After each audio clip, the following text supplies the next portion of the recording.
Cette fille, c'est Anna, jeune étudiante roumaine âgée de 24 ans. En attendant que son cycle de vêtements se termine, Anna consulte les documents de son projet scolaire concernant un compte rendu sur les attraits dans les Basses-Laurentides. Anna est établie à Montréal depuis peu de temps. En fait, elle n'a jamais quitté son île. Munie d'une carte, Anna regarde la distance entre sa rue, Moncton, et les Basses-Laurentides. Voilà qu'Anna, traînant ses baskets, emprunte la station de métro l'Acadie. Elle n'est jamais allée aussi loin que la station Jean Talon. Pour la première fois, elle avait peur.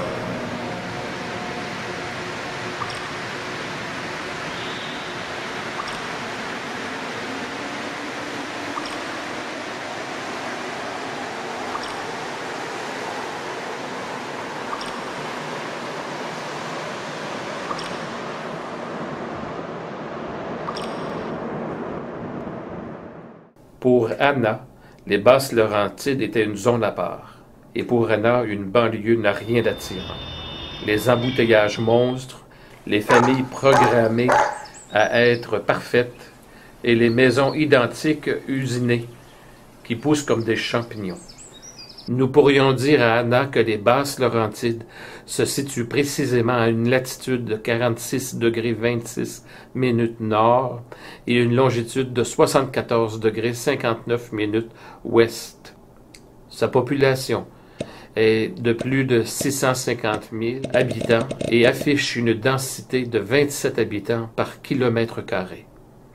En fait, il serait probablement utile pour Anna de savoir que les Basses-Laurentides accueillent plus de 50% de la population des Laurentides et se situent à une vingtaine de kilomètres au nord de Montréal, accessible par les autoroutes 15, 13 et 640, ainsi qu'en transport en commun, comme le train et le bus. Mais c'est ça Saint-Eustache, se demanda-t-elle. Un trou géant. Mais c'est impossible.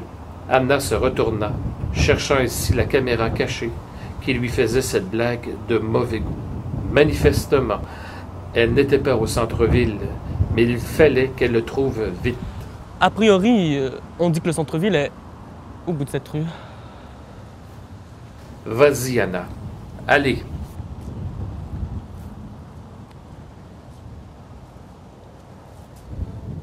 C'est ainsi qu'Anna découvrit la véritable face cachée de Saint-Eustache, en commençant d'abord par cette magnifique église, qui indiquait, sur une plaque commémorative, qu'elle fut construite en 1783 et fut le lieu principal de la grande bataille des Patriotes, le 14 décembre 1837.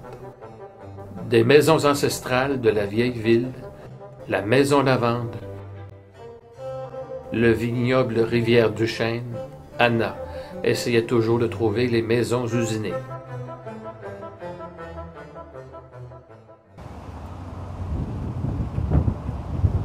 Mais que fais-tu, Anna? Ce n'est pas tout. Il y a Oka, Saint-Joseph-du-Lac, Sainte-Thérèse. Il reste encore plein de choses, ma petite. C'est alors qu'Anna se remit en route vers l'abbaye d'Oka, histoire de goûter à un petit Saint-Paulin. Non, un Providence. Ah, et ce Oka aux champignons. Nom de Dieu. Bref, tu sais, Anna, il n'y a pas que ces fromages à Oka. Que dire de ces longues plages au sable chaud, de ce parc national où l'on peut camper? Anna veut tout simplement se reposer, admirant le lac des deux montagnes. Mais Anna ne sait pas que cette marina est la plus importante de toute la région des Basses-Laurentides. Que penses-tu de ces vergers, Anna? Et le cidre? Il n'est pas assez à ton goût, Anna? Les gens aiment bien dire que Saint-Joseph-du-Lac est le pays des pommes.